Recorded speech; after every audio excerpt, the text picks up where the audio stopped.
Well, hello there. I'm wearing the most appropriate shirt ever for this live stream. Sam is also wearing an appropriate shirt for this live stream. This is a wind up. I am intending to rattle a few people, ever the professional. Um, Boys, how are we? I'll start with you, Sonny. How we doing, mate? Not been a good evening? Shut up. Come on. And he's given a stupid, what's his name? Emery quote saying good evening. No, I'm not happy, man. I'm so gutted, so deflated, no energy. Normally, I love bringing the energy, but I'm just not happy, mate. Like, it's just, I'm not good, man. I'm not good. He's not having it. Sam, you're asking when's it going to end? Like, actually, no, I'm not going to say his name. Yeah, Sam, how are you? I'm just trying to work out if there's anything wrong with his name, but I've been better. Let's put it that way. I'm not giddy today, unfortunately, but I'm sure the energy will pick up as the stream goes on. I'm upset, but I'm also proud, which we'll get into in length. But yeah, Yeah, big speech coming up from Sam later. Probably better than Southgate's halftime speech. Anyhow, I mean, we've had some pretty tasty actions through this quarterfinals, to say the least. But we'll start with the elephant in the room. Football's not coming home, I'm afraid, folks. They exited this evening against France in what was a very feisty game, to say the least. Plenty of refereeing controversy, some wonderful sort of individual moments as well. But yeah, ultimately they triumphed thanks to Olivier Giroud. Sam, I'll start with you, mate.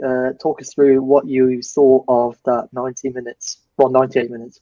there's a lot to pick apart, as you said. I want to start off genuinely by saying, like, congratulations, France. Like, obviously, I'm gutted, but football is a 90-minute game, and it's what you do in those 90 minutes that count. And they scored two goals, two great goals, by the way. There's nothing wrong with either of their goals, both well worked. And I mean, either side really deserved to go through, but that equally applies to France. So I'll leave that there.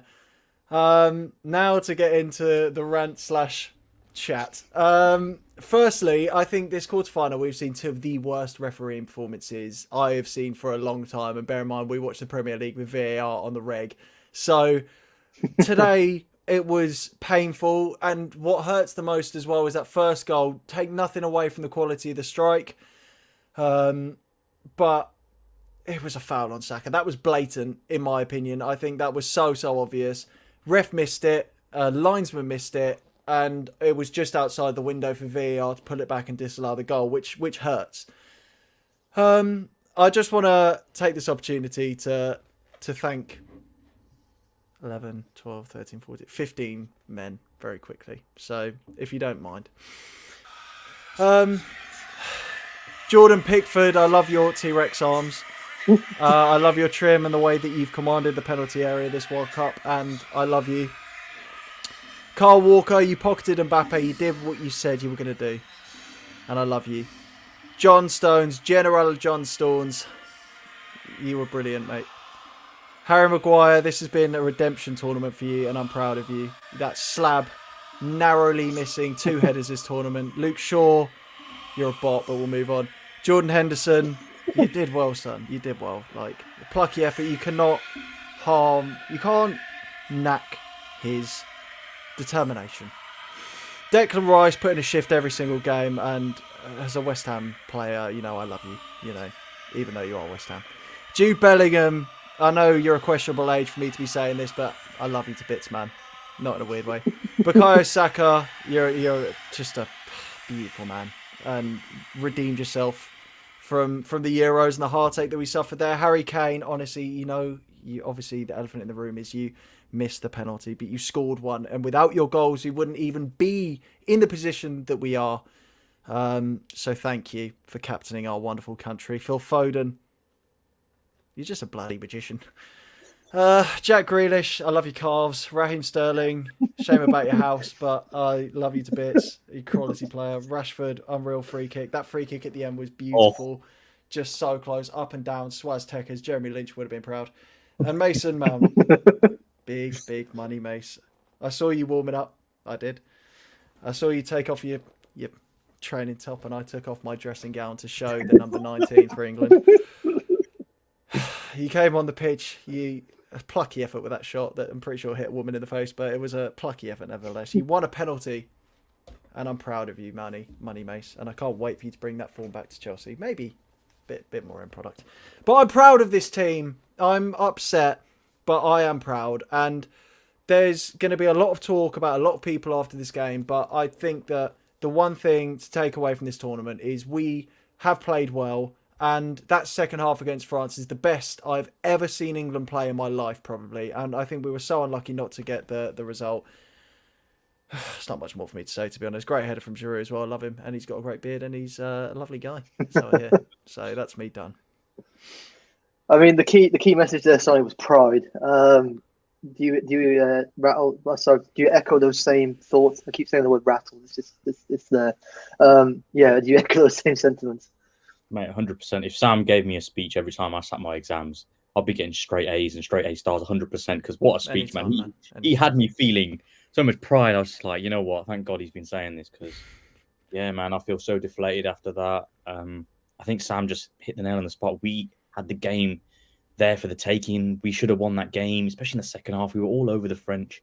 And yeah, fine, we can talk about how, you know, France didn't have the likes of Pogba there, who normally does control the middle, and Benzema and Kimpembe and stuff. But it was there for us to be won. It really was. And I'm just gutted. I'm just absolutely gutted. Yeah, fine, Kane missed the penalty, but I mean, we had another chance when the ball came across the box, and Saka, he didn't get to the ball first. And then obviously he went out wide. We looked more dangerous.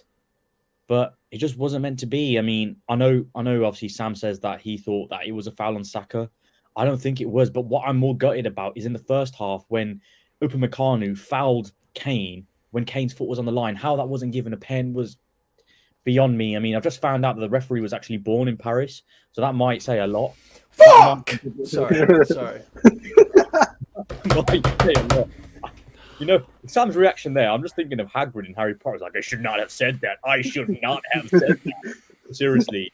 I just Tipped over the edge. I just Googled it. I was just like, wait, where's this referee from? Because I'm really curious. I was like, is he French? Has he got some French ancestry?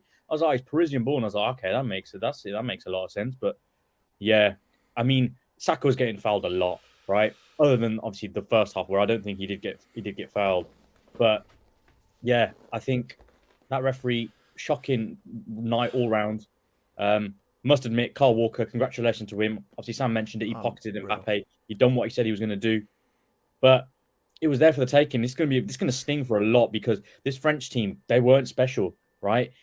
And it just came down to, you know, that Giroud header, of course, and that crazy goal by Tchouameni. So, yeah, this is going to sting, man. This is really going to sting. I think Southgate could have done a few more things, but it really hurts, this one. Really hurts because, like I said, the run that we had, we beat Senegal. All we had to really do is beat the French. They were there for the taking. And then we had Morocco. I'm not saying Morocco was a guaranteed win, but it's a hell of a lot of an easier game compared to who we could have faced. And, you know, the final was there.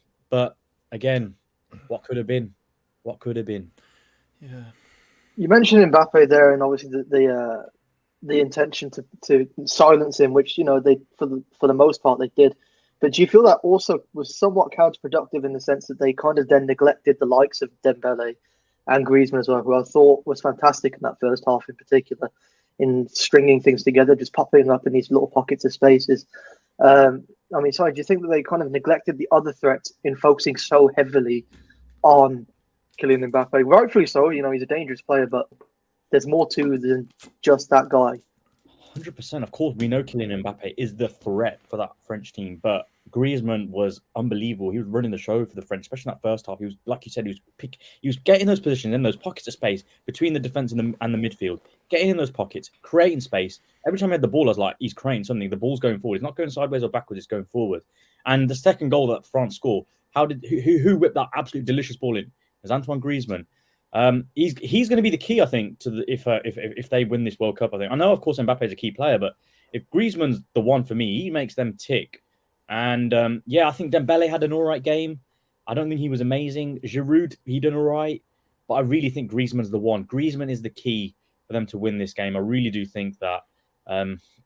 But yeah, like I said, Mbappe got clamped. Kyle Walker done what he said he was going to do. But it all comes down to the fact that, one, we didn't take our chances. And two, I don't know. I don't know what happened. It's weird because we played well. That's the thing. I mean, you're going to go to Sam next, but I genuinely think we played well. And like I said, this one is going to sting for a while. Yeah, so I mean, Sonny keeps mentioning the fact that it's going to sting for a while. Where do you think this takes England next, in terms of, you know, in the dugout, on the pitch as well?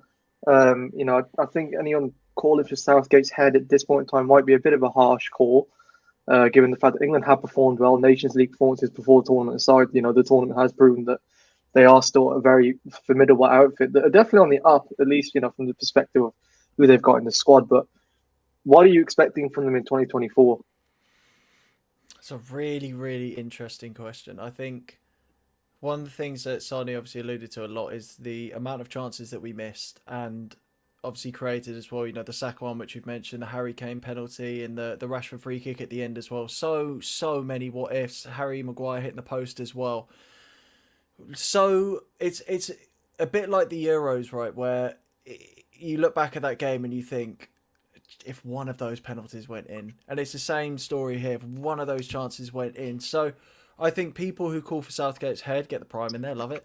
People who call for Not sponsored, by the way. Southgate said JJ would be proud, but yeah, people who call for Southgate's head now, I think is very, very harsh, because ultimately, if you look at this World Cup on paper, we've gone out in a quarterfinals when people going into this World Cup were hoping, you know, looking at the trajectory that we've had, sort of semi-final, final, and then naturally, the natural progression is to win something. Yeah. So looking at it on paper and going, oh, hang on a minute, we've gone out in the quarterfinals. That's not great. But then adding the context of we've gone out to the reigning champions, a good France side. We were in the game. We could have won it. It's just the only thing for me that Southgate needs to work on, and to be fair, I don't know how much he can do about this. It's more so the mentality of the players of taking those chances. And obviously it's easier said than done, but looking at those parallels between the Euros final and the World Cup final, as I mentioned, just taking those chances, we could have been winning by a couple of goals if we had taken some of these chances. And France didn't sort of, I just say they didn't create much. Yeah, they did. That's a lie. France had chances. It's just those sort of slim margins, I think, that need to be improved. Now, if we got a new manager, you have to be very careful about who you pick, because, as we've mentioned before, there's not a lot of managers out there. And when you've got Southgate, who's already doing a fine job that just needs a slight bit of fine-tuning, I don't think that that's the answer. What do I see from us in 2024? It's the Euros, so it's more familiar teams that we're going to be playing against, but still tricky.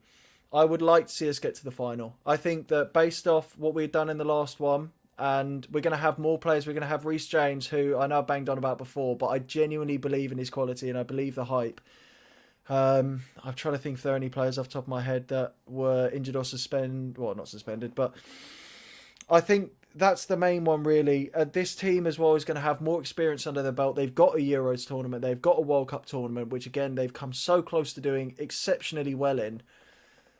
I think, obviously, it's going to be difficult to comment on 2 years' time in terms of the mood around camp, but I think Southgate has got to win it, or at least got to get close to winning, get one hand on that trophy before we can think about sort of moving on.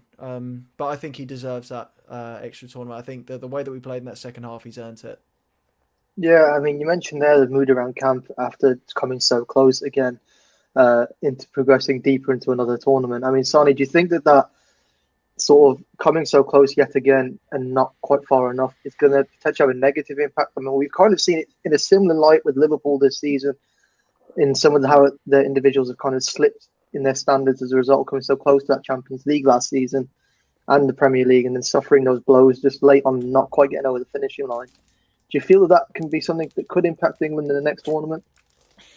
I don't think so. I think with tournament football, especially when you got a half decent side, you do all right, because you have those cycles every two, with Euros and World Cup, obviously every 2 years. Every 2 years, a tournament's coming up. I don't think it'll make that much of a difference, if I'm being honest with you. And Sam hit the nail on the head. I mean, semi-finals 2018, final 2020, quarterfinals this year. We've only lost to a very, like Sam said, the reigning world champions. Yes, the game was there for the taking, but it wasn't like we played poorly and we lost. You know, we've gone out in tournaments before, you know, Iceland 2016, who else? 2014 group stages, 2010 World Cup, 2006 World Cup, where like we didn't really play well and we went out. Whereas today we played well and we went out. Like sometimes that's just football. And I do think, like Sam, fine, there might be pressure going into 2024 about, oh, we need to win something. But realistically, that only comes from the media. I think Southgate shouldn't really put the pressure on the players because they're still like, I mean, Reece James didn't play. Madison didn't really get a chance this tournament. Foden didn't really start every single game. You know, Sterling, I don't think will be there starting in the next tournament. Rashford might start next tournament as well. You know, there's all these other stipulations and permutations that we need to think about that, you know, haven't really been factored in. Plus, what's to say the other teams, you know, they're going to have a lot of pressure as well. You know, Portugal have got, I'm not really saying they got a golden generation, but they've got a really talented squad that they need to win something with. Spain have got a decent team. I guess Belgium, I know that this was their last chance, but you could say the Euros is their last chance. You know what I mean? So you've got that. The Netherlands look all right. You know, you got to factor this in as well. And it's in Germany as well. German home tournament, you know, that's something that people are going to forget about. You know, Germany, they're one of those teams. They did really poorly this World Cup, granted them the last Euros, but at the same rate, the Germans tend to do all right in Germany. So, you know, watch that out as well. But yeah, I think I'm not really for Southgate out as well. Yes, I think why he took Saka off, I don't know. I think Saka was really, really good for us. He was probably our most threatening player in that second half, I'd say, especially when he was driving at Theo Hernandez. Why he took him off, I don't know. Henderson should have probably came off a bit earlier as well, only because I just thought he wasn't really. I know he was chasing the game and he was pressing, but other than that, wasn't really adding too much to the game. Rashford, Rashford should probably came on a bit earlier. But listen, we can talk about what should have happened and what could have happened. But Southgate, I think, has done pretty good this tournament. And if you do think he should resign, I think you don't understand how hard, you know, tournament football is. Deschamps has been in charge since 2014 for France. They made the quarters that year. In the final 2016, you could say the trajectory is the same for Southgate. It's only in 2018 they won the World Cup. And then 2020, we know what happened to them against Switzerland. You know, this is the problem with tournament football. It's very, very hard. And you can't dominate unless you have an absolute insane squad like Spain did earlier in the decade. So I know I've been dragging on and digressing and having a diatribe here and having a monologue. But what I'm trying to say is, do not fire Southgate. He is good for England. He's made more knockout knockout matches than any other manager in the last 60 years, or something like that. I saw a stat like that. Just stay with him, give him the next Euros, and if nothing happens, then you can talk about him going. Yeah, to focus more on Southgate in particular this game, you mentioned some of the changes that you would have made there. Sam, what did you think he could have done and should have done to maybe, you know, finally get that goal in? I mean, you know, did you agree with Sani's take on Rashford and Henderson in particular? You know, what would you have changed in specific going into that second half? Yeah, it's interesting. I definitely agree with the shout that Henderson should have been taken off earlier. I think defensively he was excellent and he provided really good support for Kyle Walker. And to be fair, before this game, I expected Kyle Walker and Henderson sort of double up on Mbappe. But then you had Saka coming back as well, who's obviously played sort of a little deeper before. So that worked really well for us. And then obviously when you don't want to make a change, it's completely going to disrupt that. And that's why sort of in the group chat to you guys, I said I feel like Henderson for Mount would be a good shout because Mount is fantastic at closing down and pressing and sort of just getting stuck in. He's very similar to Henderson in that sense, but he offers a little bit more going forward, like a long shot into Rosette, for example. Let him off, guys. But yeah, so I'd say I would have probably made that change earlier. When he took Saka off, I felt like it was smart because maybe the idea of fresh legs coming on and having Sterling, who's done so well for England, I can understand why he's made that change. But then thinking about it, he brought him on when there was about 15 minutes to go. And you do sort of think Saka probably had enough in his tank to crack on for those 15 minutes, even if he didn't quite have that same sort of running ability that Sterling may have had when he got subbed on. I think that he's still got that. His head's in the game, you know. He knows he's had time to work out Hernandez, and that was one of the things that I thought with Southgate's changes. Really, is that they were maybe just a little bit late in the game, but I mean, I don't think that that's why we lost. I don't think that you can sort of pin that and go, oh, do you know, if you made those changes earlier, then we would have won. Because as I've already mentioned, we had chances to win it and to go ahead. So I'm not massively critical of Southgate's substitutions. That's what I'm looking for. Yeah, fair enough. So just to finalise this section, so Euro 2024, just rattle off your starting 11 for England in that tournament that you prefer to have. Sonny, I'll start with you. Right, so I'll probably play 4-3-3. Right back, Reece James. Centre backs, I'm just going to go Maguire Stones. You can't, break up a good partnership. Left back, Shaw. Three in the middle. I'm going Rice, Bellingham. I'm going Maddison. I think he's too good to keep out of this team. Left wing, Rashford. Right wing, Saka. Kane down the middle, I'd say. The problem is you can play Foden in this team, but I think Foden's best centrally. I don't think you can stick him on the left or the right for England. I just don't think it works. You need pace on the flanks. He doesn't have that pace that Saka or Rashford have. And I think you could play him in the three in the middle with Rice and Bellingham, but I just think Maddison, he's a special player and you need to get into this England side. Sam, what about you?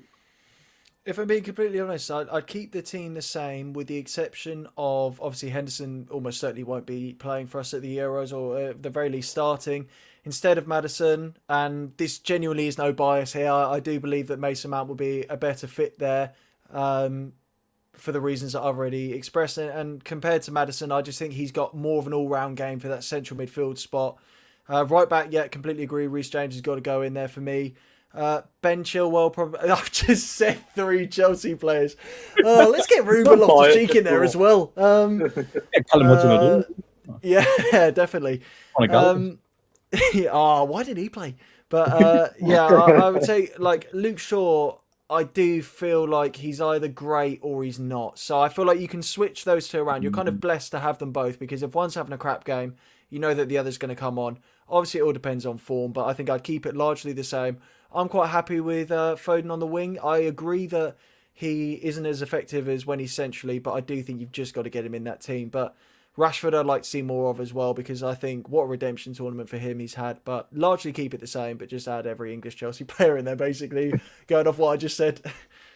Yeah, no, absolutely fair enough. Well, to shift it on to another tie which had plenty of action in it, Holland versus Argentina. Now, this game was absolutely mental from start to finish. Again, refereeing decisions left, front, centre were just mental.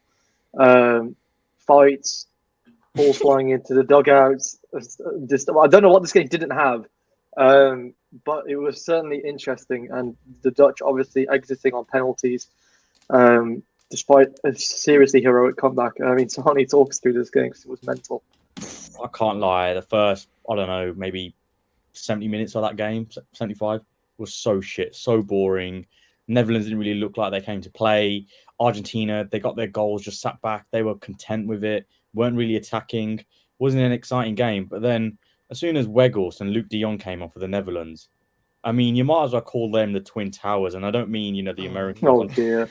No, I'm talking about the NBA ones. I'm talking about Tim Duncan and David Robinson. San Antonio Spurs. Make sure you check that out because I'm not saying this for no reason, right? But anyway, check those out, right? They were called the Twin Towers in the NBA. I'm not even joking, right? As soon as they came on, different story. Argentina on the ropes. The game somehow got exciting. Weghorst got his goal. I was feeling it. I was like, the Netherlands can win this. Like, they're absolutely pushing for it. And then that free kick at the end. Oh my God. Mental scenes. You have like creative writing sessions in English. I don't know what the hell they planned in that training session in the Netherlands. Oh my God. Unbelievable training ground exercise. I mean, it's funny because they did something like Argentina did something like that against us in 98. Against England, yeah. Yeah, so I don't know if they copied that from them, but unbelievable game. And then, extra time. I was like, Argentina must be out of this. But then Netherlands were all over them in extra time and they could have won at the end.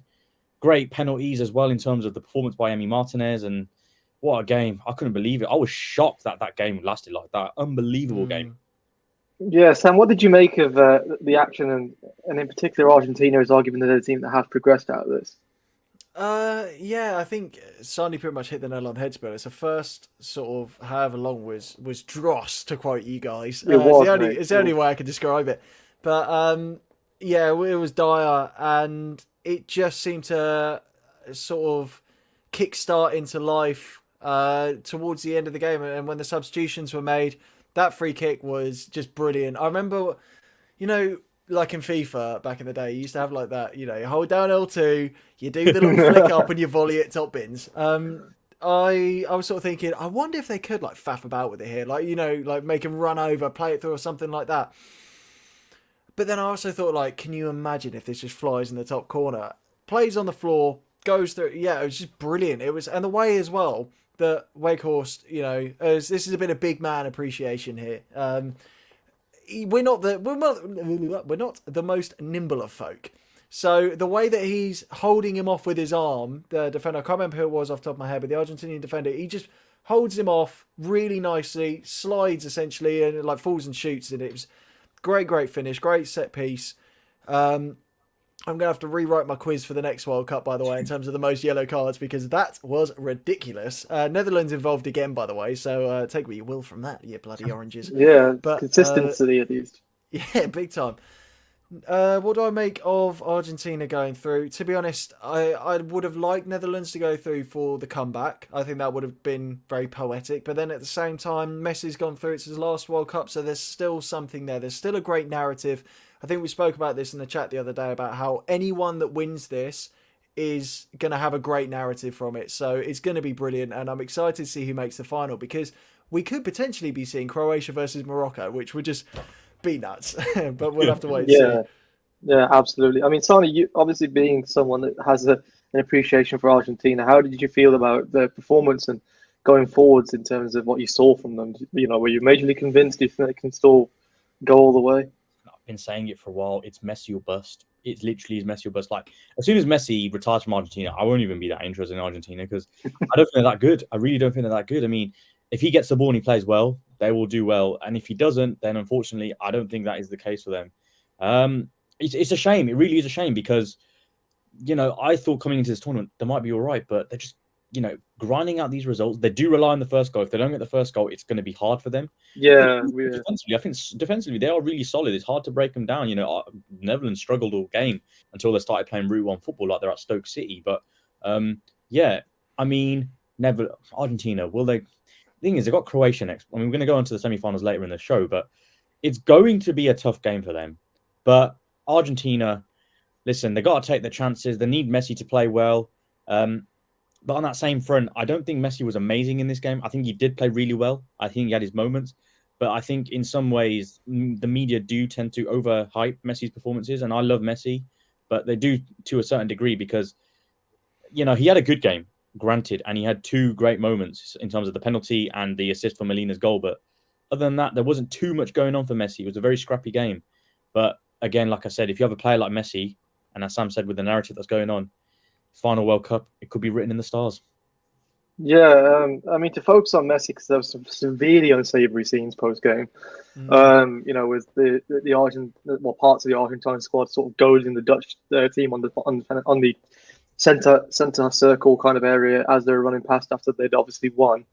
Messi also walking over to Edgar Davids and Louis van Gaal and doing the cupping his ears thing and gesturing at them. Also, his I think he called him dopey out at the back as well to Weghorst when he went to handshakes. I mean, these were scenes. I don't know, how you guys felt about them. I mean, Losani disagreed with it, but Sam, what did you make of the sort of the feistiness of this? I mean, do you think it's all fair and love and war, or do you actually think that this was quite distasteful?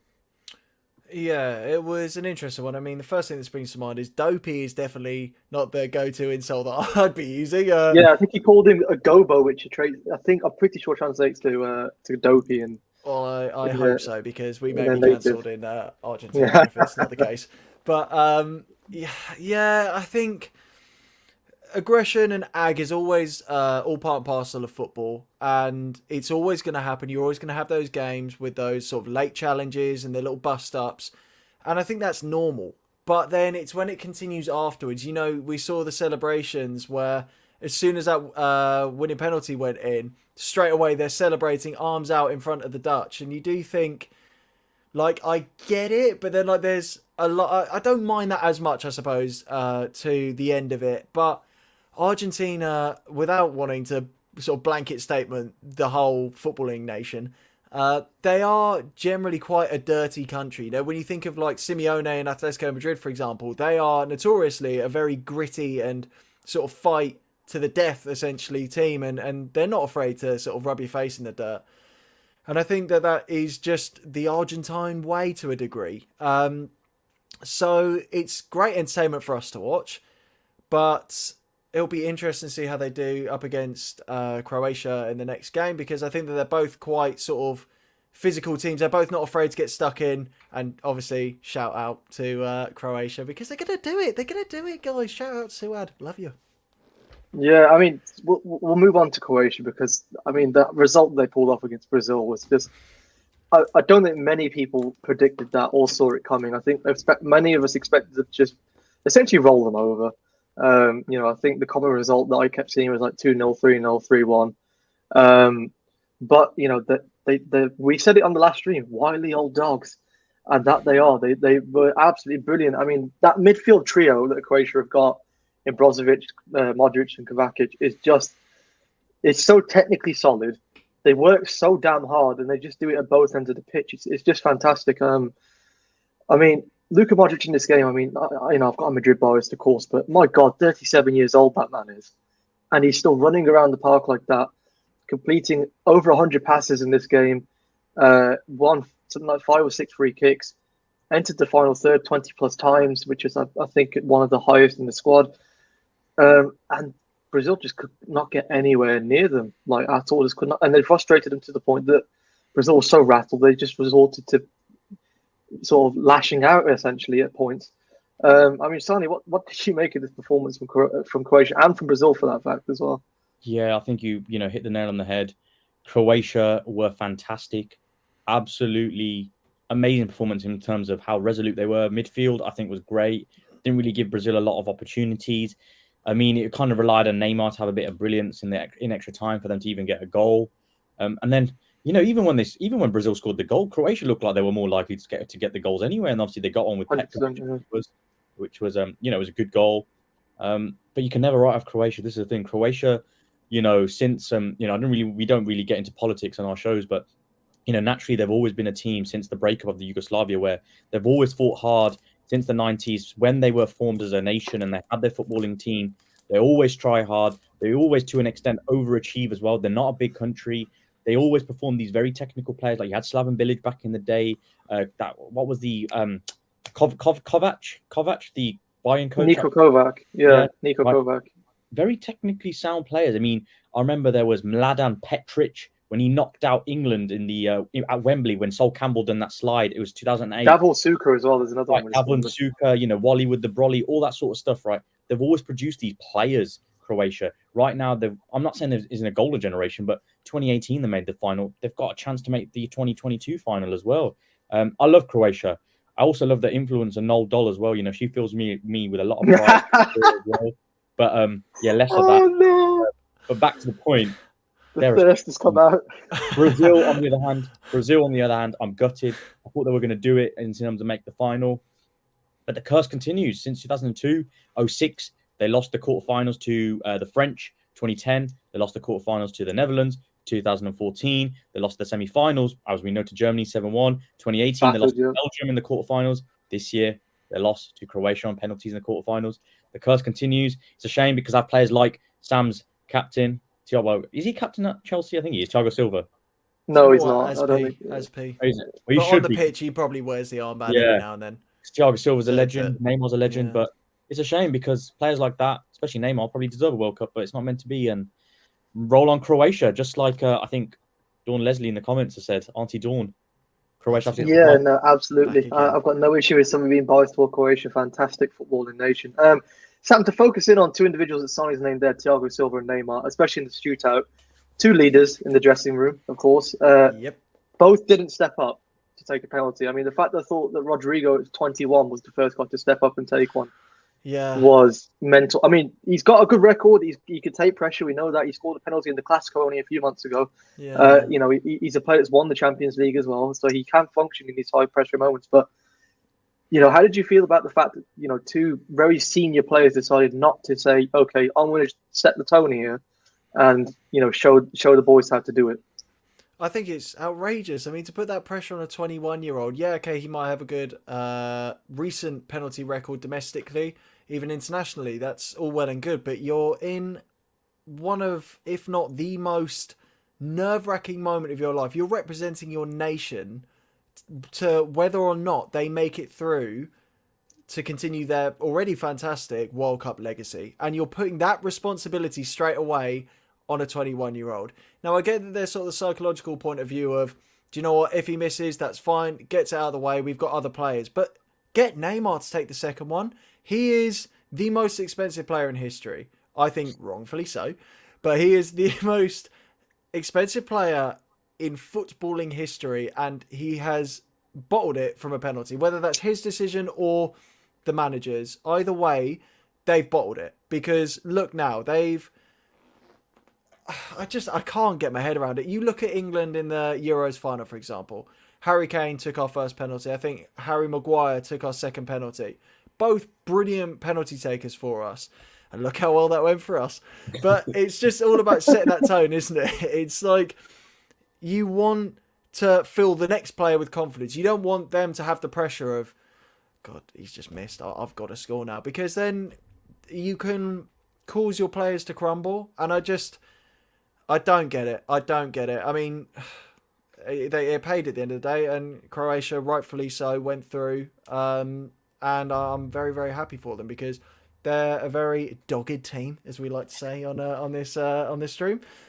And I think, as we've already touched on, they were the more likely side really to be pushing for an equaliser, for a winner, sorry. And I think that they got what they deserved when it came to penalties, especially with the ordering of it. It blows my mind. I mean, that little skill from Petkovic in the corner towards just before the equaliser. How on earth did he pull that off? That was crazy. Against Brazil as well. Yeah, against Brazil. That was the most Brazilian moment I've probably seen in that game. That was the most Brazilian thing I've seen. I mean, we saw that Chiche has now retired resigned, since the game's obviously been and gone. They've got, a strong generation of talent coming through. There's plenty of good players in that team. Neymar's going to be 34 by the time the next World Cup does roll around. So this may well have been his final shot, but I mean, the future's surely bright for them, Sonny, don't you think? No, there is. I mean, Brazil, they had that period from about 2010, 2014, where they had a few decent players, but nothing really that was like, wow. Then they've recently had a new cycle where you're thinking Vinicius Jr., Rodrigo, Anthony, Richarlison, Neymar's kind of still there, Paqueta. So happy you didn't say Rafinha. My inner Madrid so happy. Kind of shows my ratings for him, but anyway, yeah, they have good players, especially going forward. I think the issue might be defensively and midfield. They need to find someone who can control that middle of the pitch. That's what they lacked massively 100%. against Croatia. A controller, someone who can dictate that tempo, because they played Casemiro, Paqueta, and Neymar. With respect, it seems like, yeah, fine, that's a decent midfield, but there's no one there that's going to keep the ball ticking. Someone like a Modric who's going to dictate that tempo, and they need someone like that. Brazil desperately need to find someone like that, because that's the only way you can control these very crunch games where it's going to be very hard for you to play expansive football, and you need someone to just control the game, know when to quicken it up, know when to slow it down, and they're going to miss it. But Brazil, I think, will be back. Will they win the next World Cup? I don't think so. I think the pressure of the media is going to be really onto them. It's going to be like the Babe Ruth curse with the Boston Red Sox, whereby they didn't win the World Series for ages because of, they sold Babe Ruth or whatever. So it's going to be interesting. I'm surprised Chiche even lasted this World Cup, to be honest with you. I don't think he was amazing last World Cup. I know they gave him benefit of the doubt, but he can go back to doing his little, pigeon dance. Yeah, get on Strictly Come Dancing. Yeah, definitely with that form. God, it was interesting to see him do that. But yeah, it's going to be interesting to see where they go. I'll let Sam say thanks to Auntie Dawn. I was just going to say, yeah, you're not. She's Auntie to all of us at this You're point. Auntie Dawn, exactly. Honestly, yeah, thank you so much. That's really kind, and I hate receiving stuff. So I've really been put on the spot. Yeah, take it back. No, honestly, yeah, thank you so much. We love doing them, and hopefully there's more to come. So yeah, thank you very much. But yeah, back to the results that came through. We also had another shock here as well in Morocco and Portugal this afternoon. This one was really surprising to watch. I mean, me and Sally watched it together, and we were both baffled that Diogo Costa's run out to get that cross that came in that was very well headed down by Enyuzuri in the end. I mean, Sam, what did you make of this Portuguese performance? Because it was very flat, to say the least. Yeah, I'll be honest. I missed a decent chunk of it because I was getting a haircut. So just get that in Fresh there trim whilst in we that, can. yeah, yeah. Well, what can I say? The undercut is looking great. Thanks, Michael. He's not watching, but yes. From what I saw, as you said, flat, very just unenthusiastic, and I don't know what the keeper was doing. It was like watching prime Edouard Mendy coming out for a cross and just Oh, completely dear me. flapping around. So I wasn't overly impressed by that, as you'd imagine.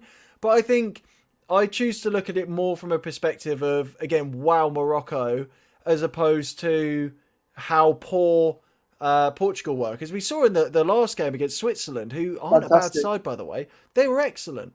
And now they're up against this Morocco side, who everyone had pretty much written off before the tournament had started. They have just defied everyone's expectations game by game, and truly, Zulu mate, go to bed. There's I just think even if England did get through, again hypotheticals, I think it would have been a really tricky game, and I wouldn't have been surprised. It would have been typical England, to be honest, to get through France and get knocked out in the semis to Morocco. But even then, I don't think it's truly an upset when you lose to a team like that, because they are just so organised and so dogged. They get stuck in. You know, they are just really well structured. They play fantastically. A lot of credit to the manager and the players. And how great would it be if they won it? I think they're my team that I'm rooting for now. I think I just love it. Yeah, Sonny, I mean, we heard the comparisons to a Greek-esque 2004 run. Yeah. Could they? Do you think they could? I don't think it's out of the possibility right now of the realm, because Greece 2004, Greece only conceded one game that whole tournament. Greece beat some good teams that tournament. They beat Portugal. They beat that insane Czech Republic side. They beat that French side as well in 04, which was very, very good. Who they face next? That's the way to know who they face next. Yeah, it's quite funny.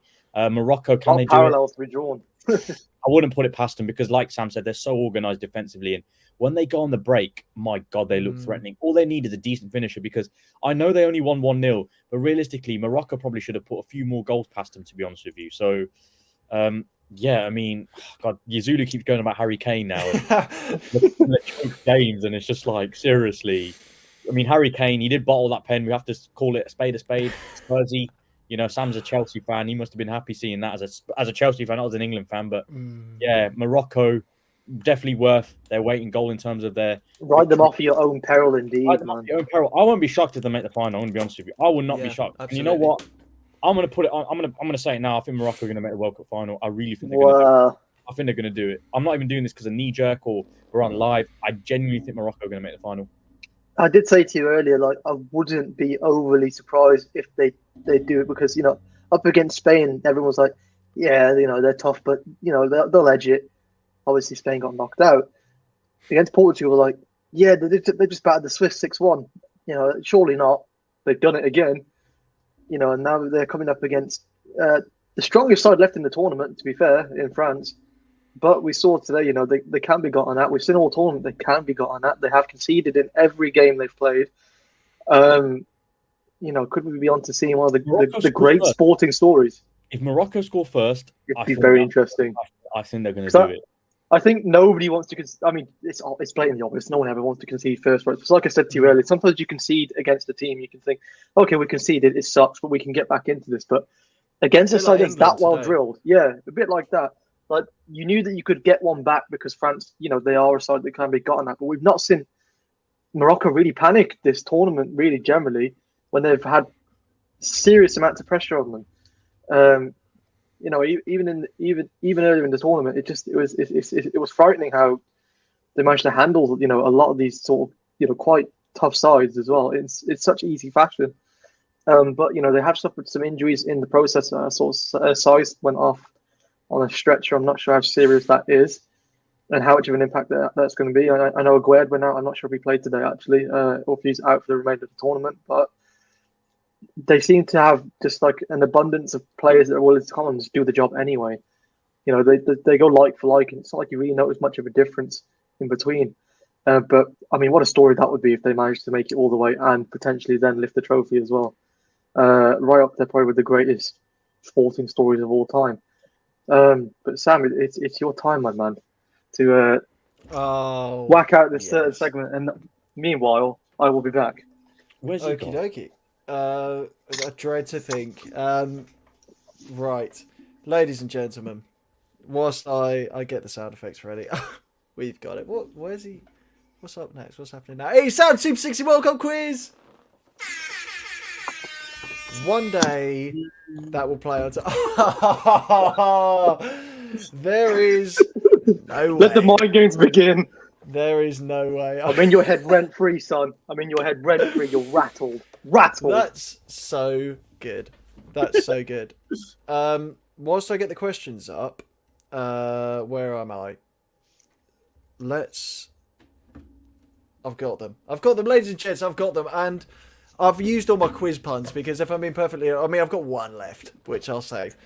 But when you think about what rhymes with quiz, let's face it, it's just jizz, and there's only so many jizz puns that you can do until you run out. So Whiz rhymes with it.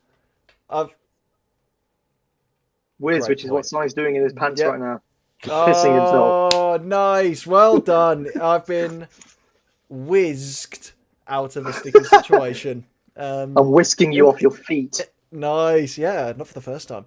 Are we ready? We got our pens and papers at the ready. Hope Sai's got a spare pair of drawers with him because he's about to get rumbled. Interesting. Get this. Stop giving him attention. Sorry. Tuning in. So I'm not going to bother with the tense music this week because it is more for that it's worth. Especially when Go Compare comes up. We don't need it. But what we do need is the first question because I've left you guys waiting long enough. And the first question is one of my favourite types of questions. Who scored more goals? Man, Didier Drogba, or Samuel Eto'o? In the World Cup. In the World Cup, yeah. Doesn't matter, Sonny, because I'm in your head, son. I'm in your head. You know I'm in your head. I'm deep in your head. I'm fisting your ear right now, bro. Think about that. You think about that. This is so odd. Question number 2. Which 2 Asian countries hosted the 2002 World Cup? Which 2 was Asian it countries? It was Trinidad and Tobago, wasn't it, Sonny? Lulu HD is something else. Oh, God. Question number 3. How quick was the fastest goal in World Cup history? And a bonus point if you get the team that scored it. We love a bonus point. What do you think it's, Sonny? Because I'm definitely deep in your head right now. I can see the cogs turning. I watched Those cogs are shaped. where they mentioned it. Oh. The cogs are shaped on my face. Which... how quick was the fastest goal in World Cup history? And bonus point for the team that scored it. Question number 4. Who was the first player born in the 21st century to score at a World Cup? Was it A, Cody Gakpo, B, Jude Bellingham, or C, Marcus Rashford? We love a multiple choice. Tell you who wasn't, Sonny. Wasn't you. You bottler. Question number 5.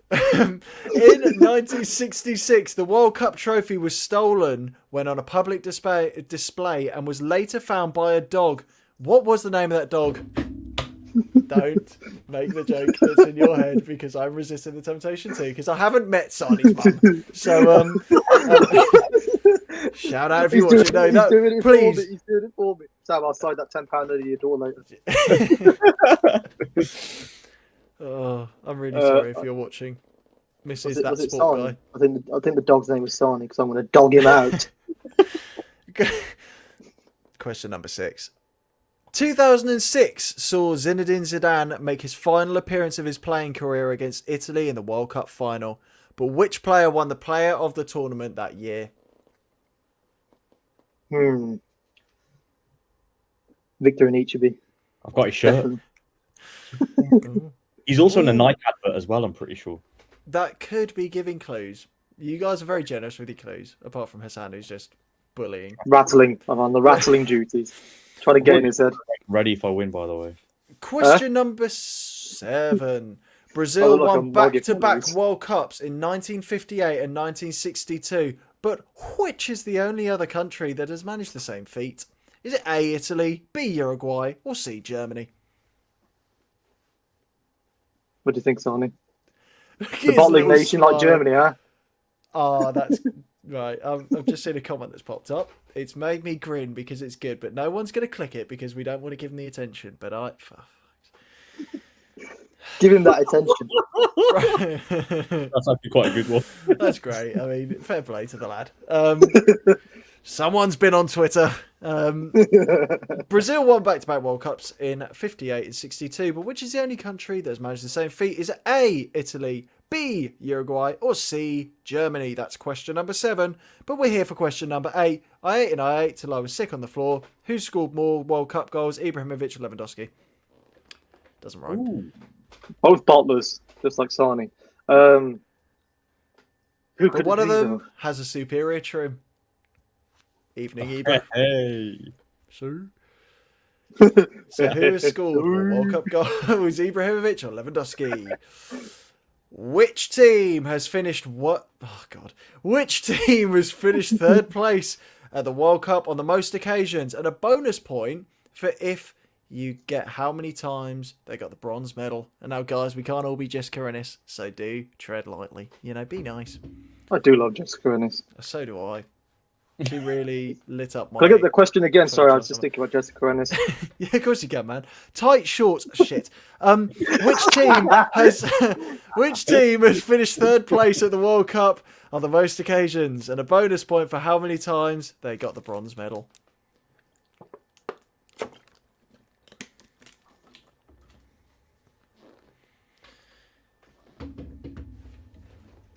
Good question. Thanks. It is a good question. I've come up with all these myself, guys, apart from one. Question number 10, the final question. Unless it goes to a tiebreaker again, which will be inconvenient. I'm sick of Hey, tiebreakers. I want to break so am it. I, mate. Which player has played the most World Cup games in its history? Is it A, Lothar Matthäus, B, Leo Messi, C, Diego Maradona, or D, Miroslav Klose? Yeah, I think I've got that one. I think I've got that one. A guten Tag and Hola to those watching at home. How do you feel after that quiz, guys? Are you feeling confident? Are you feeling so? I like that. How are you feeling? He's yourself? rattled, ladies and gentlemen. He's very rattled. Rattled so bad. Because I'm in my damn prime, boys. I'm in my prime. I'm gonna look like such a twat if I lose this. You will indeed. You will indeed. It's all for the content, damn it. Question number 1. Who scored more goals, Didier Drogba or Samuel Eto'o? Now, as the reigning champ, we are going to go to Hassan. I went for Eto. Went for Eto'o. Sani, what did you go for? I Eto'o went as well. Eto'o as well. Yeah. Dull start to the quiz because Drogba had 2 and Samuel Eto'o had 3. So there you go. For God's sake, I just crossed as well. Damn it. Drogba fraud. I hear you say no thanks. Question number 2. Which two Asian countries, hosted the 2002 World Cup? Sani, tell me who they are. So, first of all, I'm not speed, but konnichiwa, because it's Japan's one. Nice, good. How you say hello in Korean, so I'm not going to go for that. That's South Korea. South Korea and Japan, was that? Yeah. Yes, I had the That's same bloody thing. right. That is bloody right, guys. Well Lovely. done. Question number 3. Hassan, I'm coming to you for this one because I hear you are very familiar with finishing quickly. How quick was the fastest goal in World Cup history? I had no idea, so I just went with 32 seconds, completely out of randomness. Fair dues. Sani, what did you go for? Don't know why. For some reason, it was in my head. I think it was Denmark, Christian Eriksen, 16 seconds. So Someone's been on Alexa. Which team did you both go for? So you've obviously gone for Denmark. I didn't go for a team, I just threw a freaking side out. Well, screw it, I'll say Brazil for no reason. Okay, no, that's good because I was going to say you just surrendered a bonus point potentially, but you've you're both wrong. 11 seconds, and Turkey was the team that scored. I was meant to write down the player, and I forgot to do so. So if you want to do some research, We'll say Harry Harry Alton top just out of curiosity. Oh god, oh god. Nuri Sahin. It was the first player born in the 21st century to score at a World Cup? Was it Cody Gakpo? Was it Jude Bellingham? Or was it Rashford? Now, guys, I'm not going to go to any of you for this. I'm going to ask for a show of hands. So, who said Cody Gakpo?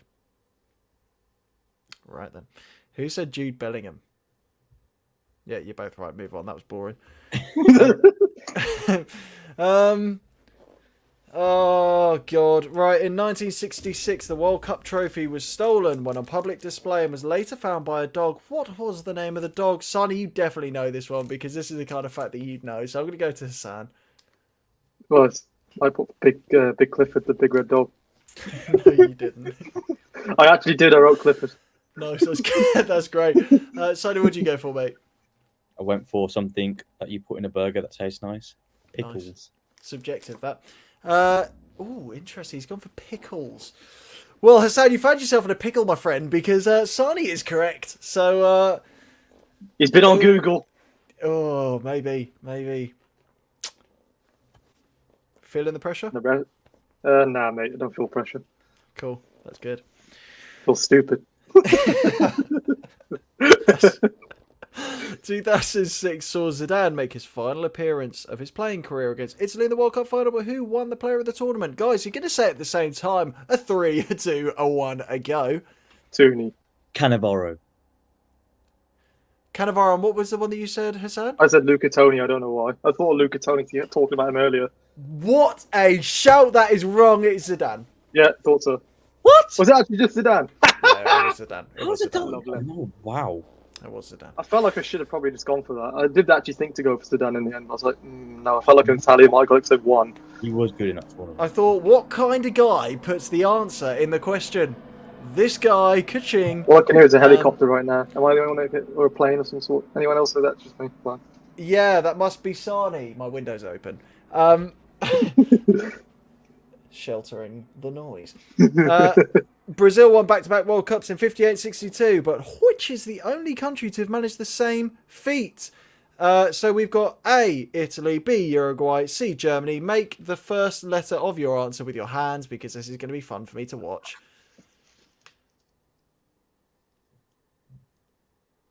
Interesting. I've just realised you've gone for... Oh, so we've got an Italy shout and we've got a Uruguay shout. Italy won it in 34-38. Oh, you like my dad? Get in there, son. He's got it right, and he's come He's a pensioner, with damn it. receipts. Just a predator. But who has scored more World Cup goal? By the way, my dad's not a predator. I just want to put that out there. 'Cause that's a bit very, very misconstrued.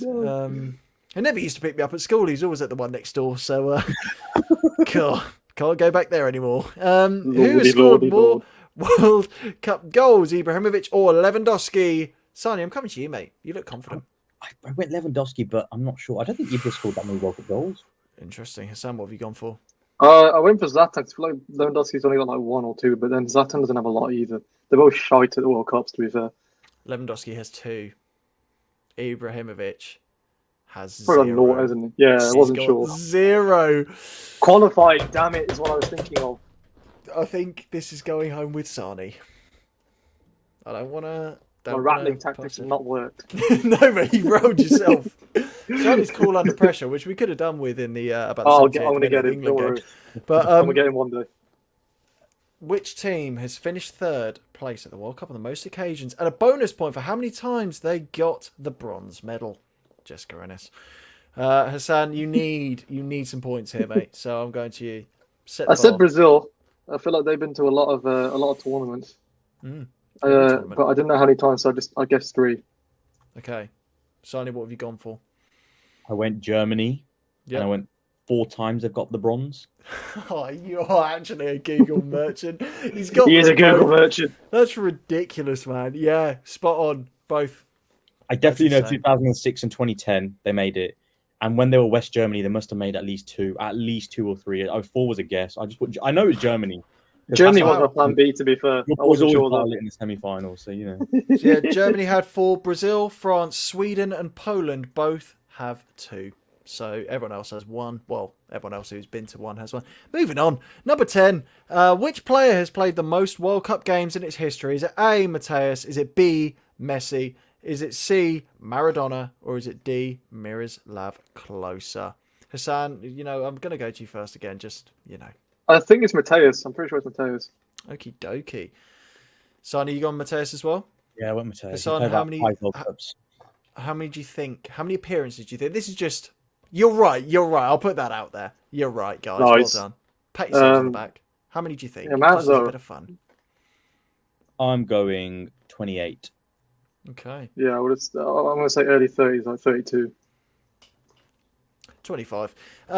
So Mateus had 25, Messi 24, Maradona 21, and Miroslav Klose 24. So Messi could potentially reach the most amount of World Cup appearances if he gets to the final this year. And well, who's the real GOAT? Mateus coming in clutch there. And your guy's been chasing the Germans like a young Winston Churchill. So Jesus. let's tot up there. Tally out your points, guys. I feel like Sonny might have a full house. Maybe. Or very close to having a full house. Probably. I got 5. Again. Plucky effort. Stop it. No, he's not. Let me just take this blazer off, bro. I'm sweating. I'll put this aside as well. 8. Wow, 8. that took me way too long to count. That is very, very, very impressive. Very impressive. From Which Alexa. I just want to say sets this up beautifully now. Because is it 2-2 in the title race now? 3-2. Yeah, 3-2. He's on Which one ahead of me. means that the semi-final could level it up for the final. Guys, you don't get this entertainment anywhere else other than Sam Super 60 World Cup quiz. Thank you very much. I'm gonna for bring the taking trash part and talk for again watching. next week. Don't worry. I'm having more props next week. Bring me my title, boy. Bring me my You ain't title. having it. You ain't having it. You'll come get it. I'll have to spark you out for it. Well, that was eventful, wasn't it? Let's hope that the semis are as eventful as that. Oh, nice. I mean, there's some interesting ties that we just didn't expect here. I mean, we'll start with that Morocco one, boys. Where do we think that's going? Because I really don't know, man. The Morocco and France. I'm nervous for the French, but then wouldn't be surprised if they roll them over. I mean, Sonny, what do you think? If Morocco score the first goal, they're going to make the final. I genuinely believe they're going to make the Agree. final. If it gets to extra time, 0-0, penalties, I don't know why, but I fancy Morocco to go through on pens. So if Morocco get the first goal, if it goes to pens, I've got Morocco. But will Mbappe get more space this game? I don't think he will. I think it's going to be. I think it's going to be very hard. They're very resolute. But you know what? Let's just believe. Well, as they say, inshallah, and let's just hope that Morocco do the thing and win, because that would be amazing for an African country to make the World Cup final. Be a great story, and it'd be nice if they won it. But beating France along the way would be amazing. They beat some big sides, but let's go Morocco. Sam, you echoing them same sentiments? I'm Echo for Morocco. Oh, that doesn't make sense. Morocco. That did not work. God. Really Morocco. back on quiz and duty. Yeah, I'm very confident. You know what? I'm going to go there, and I think that France look vulnerable against England, as we've mentioned a plethora of times, and Morocco can create chances. Obviously, it was striker luck against the Portuguese today, but regardless, they just don't look like they're going to concede a goal.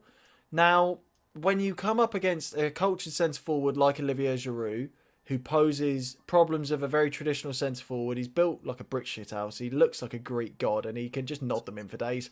So he's going to be very difficult to defend against. But at the same time, you got a very good goalkeeper. Leads to really you too, Bono.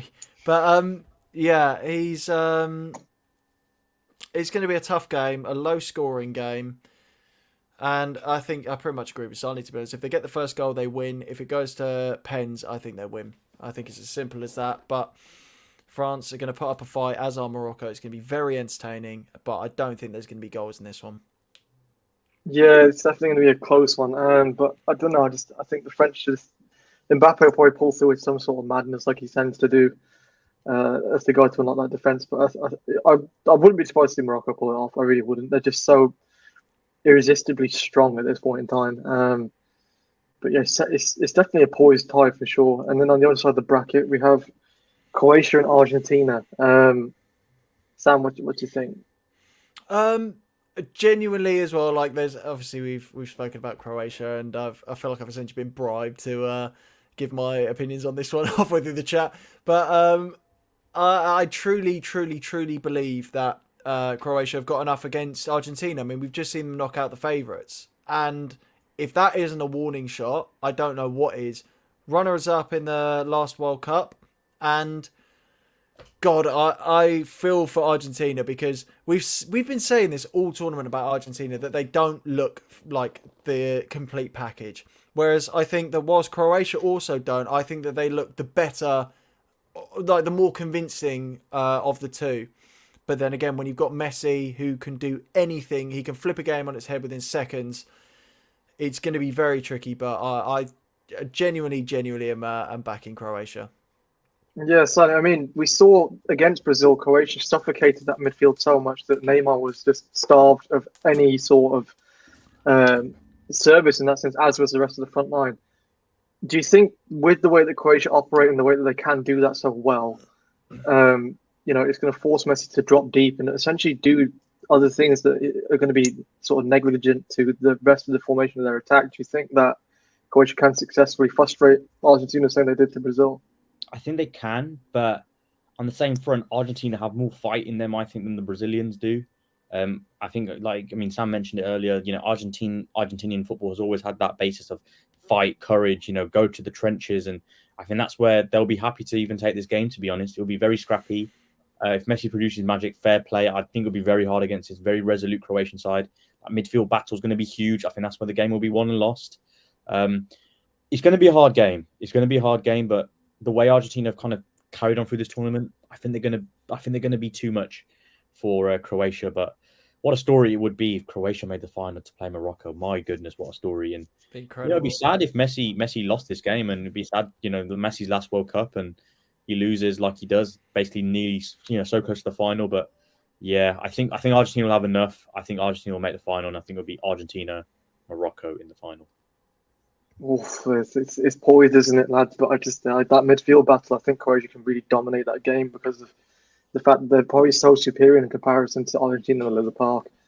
I don't think Argentina are on that same wavelength in the middle. But it's going to be interesting. So third place playoff then. So we're looking at potentially Croatia versus France, maybe in the third place if Morocco pull it off, or Croatia versus Morocco if we're back in. What do you think, Sam? What do you think? Going off the fact that I think I'm back in a Croatia-Morocco final. I feel like that's my heart speaking more than my head in the Morocco front. Do you know what? Yeah, we'll go third place playoff. I say Croatia. No, sorry. Argentina versus Morocco. I think it'll probably be Argentina out of the two sides. God, I'd love it if Morocco did it, man. I find it so hard to speak about the sort of what ifs because I will probably go into the nth degree of every single possibility and just not shut up. So it's difficult to say. I think for me, yeah, if it's that fixture that I said, then I feel like Argentina will probably have enough to beat Morocco. Maybe. Yeah, what about you, Sonny? What's your predictions on that third place playoff that's ever that bit closer now? I think it'll be France-Croatia. I think it'll be a rematch of the final. I didn't even clock. That's it. And I think, I'm just going to say Croatia going to get third place. I think they're going to do it. Let's just hope. I just want to see Croatia do well, man. I've always got a soft spot for Croatia. It's not even because Noldol's amazing or anything. It's just Croatia. I don't know. I've just got something special for him, like a special feeling for him that. Blood just races to a certain position in my body, and just like I feel reinvigorated and feel really happy. And I really want to be a PG program, boys. You'll see me in Dubrovnik very soon, or even Zagreb. But no, I just like Croatia. I've always had a soft spot for them. I think they play really good football, very good technical players. So yeah, roll on Croatia. Yeah, it's definitely set to be interesting because we're going to get either a first-time winner or someone going back-to-back, or Argentina picking up for the first time in what seems like a long time. But I mean, it's definitely exciting. It's definitely probably not the last four that we expected at all. But that's been the story of this World Cup. To be fair, it's just been one just full of surprises left, right, and centre. But until then, until those semis come around, which I think are in a few days' time, are they early next week? Tuesday, the first one. Tuesday. Yeah, Tuesday and Wednesday. Oh god, it feels like a long time away, doesn't it, boys? But it'll be around before we know it. But until then, we'll catch you hopefully on what are we thinking, Sonny? Thursday, Tuesday. We'll see. Wednesday night, Well, Tuesday Wednesday. night. All right. Wednesday night. Wednesday night. We're getting it together. We'll get it together. Yeah, Wednesday night. But until then, thanks for tuning in, and we'll catch you on the next one. Thank Peace. you, guys. Cheers.